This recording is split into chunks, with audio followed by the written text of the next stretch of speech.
Hello guys! Welcome to Martel Gale Vlog, and please don't forget to watch and subscribe my YouTube channel and click the notification bell para ma-update kayo sa mga bagong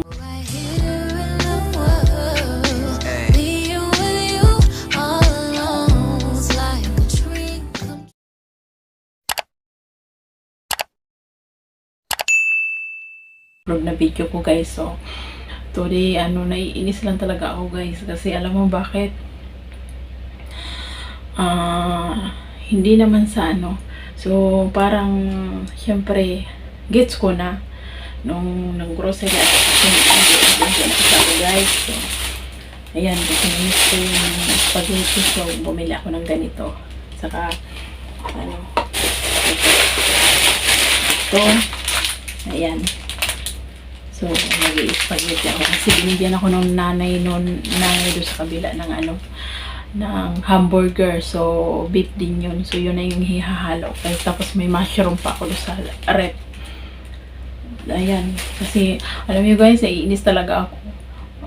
Alam niyo yun,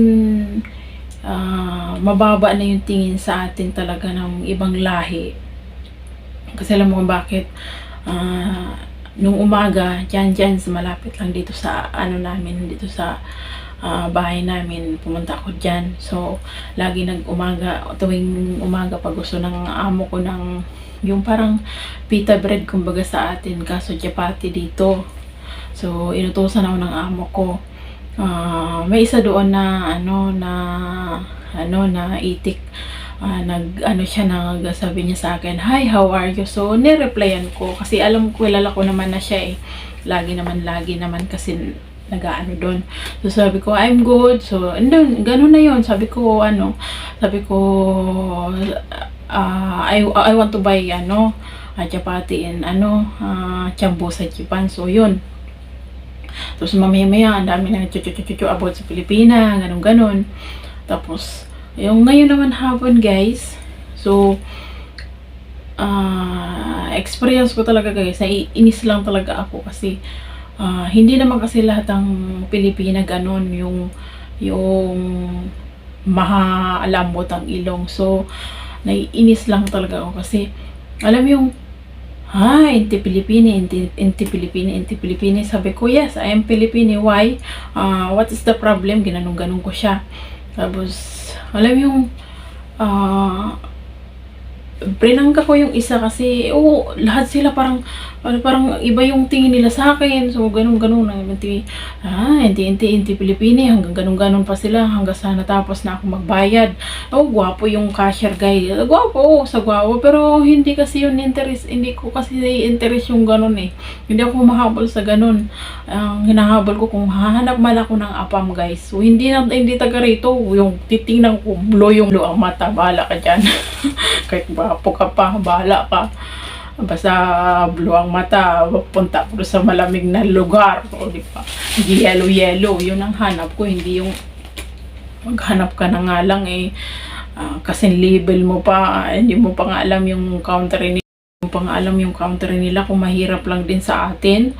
Ay, huwag nyo nang pansinin yan guys, ang laki kasi katatapos ko lang kasi, ewan kung kailan tumanda ako, yung dito isa nawala na rin, kawawala lang.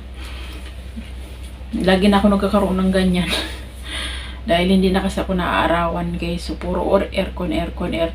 Hindi isa na yung katawan ko sa ganun So puro aircon, hindi na konting sinag na lang sa araw para ng more on lagi na lang sa loob ng bahay. So continue guys, nainis lang ako. Tapos na ako nagbayad, di ba? Sige pakit yung cashier, sabi niya inti Pilipini, ganun pa siya. Sabi ko, why, what's the problem for Pilipini? And then sabi naman nung isa, inti English ganun. Sabi ko, yes, why? So what's the problem? Sabi ko ganyan. Tapos kinuha niya yung ito kinuha niya talaga lahat guys, lahat yan. Sabi niya, I want to come with you and I want to help Anasawi come with you and Anasawi bring hada. Sabi ko sa kanya, no, I bring my own, I have 2 hands and I can handle that one. Ginanong ko siya. So hindi ko alam kung naintindihan nila yon. So kasi kahit mag-English ka dito guys, so parang parang ano sa kanila, parang hindi sa kanila big deal yung mag-English ka, kasi sila kasi parang mabilis sila matuto mag-Arabic kasi talagang hindi naman sila ganun kaano sa English. So, ay anong gagawin ko guys? So, hindi naman ako, hindi talaga ako, hindi ako, nakakaintindi ako ng Arabic. Konti lang. Pero, hindi yung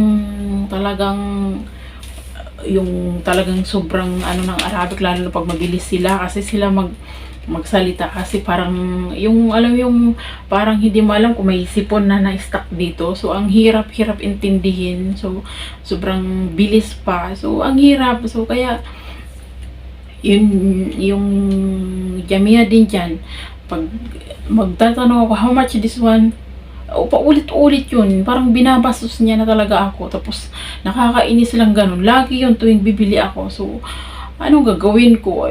Sa English yung naman Tagalogin ko sila na hindi rin naman nila maintindihan.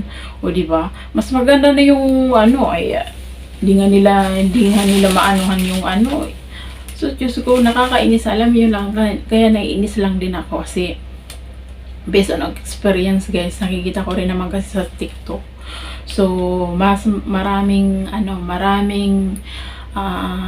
iniisip nila na mabilis tayo, madali tayong bumigay kasi alam nila na yung naghahanap din tayo, pero hindi naman lahat naman ng ganun guys, hindi. So naiinis lang ako kasi yung sa kagagawa ng iba, so parang ang baba natin para tayong parang tingin nila sa atin, tingin kasi dito sa tingin na lang nila dito, parang naging prosti na lang talaga tayo dito, kasi yung iba kasi din naman gumagawa rin naman kasi kalukuhan. So yan ang tingin na lang nila sa atin. So kaya minsan yung parang binabastos ako, hindi ako nagsasalita, pero tinititigan ko na masakit na salita kasi maldita talaga ako magtingin ng mata. So din doon, yun, binabastos din. Nung una, binastos din ako. Siguro yung mga apat na binatilyo. So, yung push cart ko, lahat ng ilalagay ko, kinukuha nila, tapos ibabalik nila sa stand. So, alam mo yung tinitigan ko na masakit guys. So, binalik nila isa-isa. So, parang natakot sila sa mukha ako. So, yun, simula nun, tapos ngayon ulit yun nangyari. So, parang ang baba ng tingin nila sa atin. Hindi naman ibig sabihin na kadama kami dito. Hindi naman lahat ng babae siguro sa mundo parang madali mahila yung ilong. So, hindi naman. So, naiinis lang talaga ako kasi ang tingin na lang nila sa atin parang, Diyos ko, yung malandi na, bibigay na sa lahat ng bagay. So, ayan lang guys. So, thank you. Naiinis lang talaga ako. Shinare ko lang. So, ayan. And hindi, joke lang. Yan, pandayat ng amo ko. So, ayaw niya. So, nanghinayang ako kasi ang sarap naman ng hipon, guys. At saka, ayan, hindi ko siya tinapon kasi beef naman yan siya. Beef. So, ang sarap ng kanin kasi parang kanin lang sa atin. Yung iba tinapon ko, ayaw ko. Pero gaba na lang. Yan. Let's eat, guys. Ang sarap niya na guys. Yung na-dismantle. Wala kasi nasa. Guys, ipapakita ko yung aking mga napamili. Kahit nabubuisit ako kanina. Ayan guys. So, pasalubong ko to. Pasalubong. Stock ko to doon sa Pilipinas. So, nag-uunti-unti na kasi ako guys. So, may dalawa pa ako dyan. So, bili pa siguro ako ng mga dalawa pa rin ito. So, kada sahod ko ay sakto guys. Yun, akala ko kasi ngayon ay yung 5KD ko. Akala ko ma-load ko lahat kasi naubos na naman yung internet ko. Nakakainis kasi hindi ako nakakatipid. Pero okay lang guys, at sa pamilya nabili ko nito. 20% off kasi siya guys. So, sayang. Tapos, ayan pang spaghetti ko. At ang aking, alam mo yung, ito lang yung siya guys. Saka wala ng pimples ko. Tignan mo. Piklat na lang yun natira. Pero konti na lang siya guys. Ito lang siya naka-stop sa akin. Kinagaan ko lang nito. Pagkat, ngayon, wala na. Tignan mo. Na-handle na rin niya. Wala na. Dati kasi alam mo yung bulok na bulok talaga yung ganito ko guys. At tapos ang aking toothpaste. So, yan na. Ito kasi ang gusto kong toothpaste. Na ano yung ano ko. Hindi nagbibilaw masyadong ngipin ko. Pero pag uwi, magpapakalining siguro ako. At pamila ko nito guys kasi para spaghetti ko. Ang cheese. Hindi makalimutan. At Wow! nakita ko din to sa wakas guys. Ito yung gusto ko yung chocolate. Ang sarap kasi nito, promise. Para siyang para siyang stick pero mas masarap sa stick Siguro pag uuwi ako, siguro bibili ako yung nakita ko kasi may mga malalaki nito, bibili ako sa anak ko kasi pwede ito pang chocolate naman kasi ito bibili ako nito. Mga siguro 4, mga 5 siguro kasi mura lang pala to siya guys. 900 pesos lang. 900 pesos lang pala siya. So, bibili siguro ako nito pag mauwi na ako mga 6 na piraso o 8. Kasi, bibigyan ko rin yung inaanak ko ng ganito siguro. Kasi kahit pa paano bawi. Kasi ilan,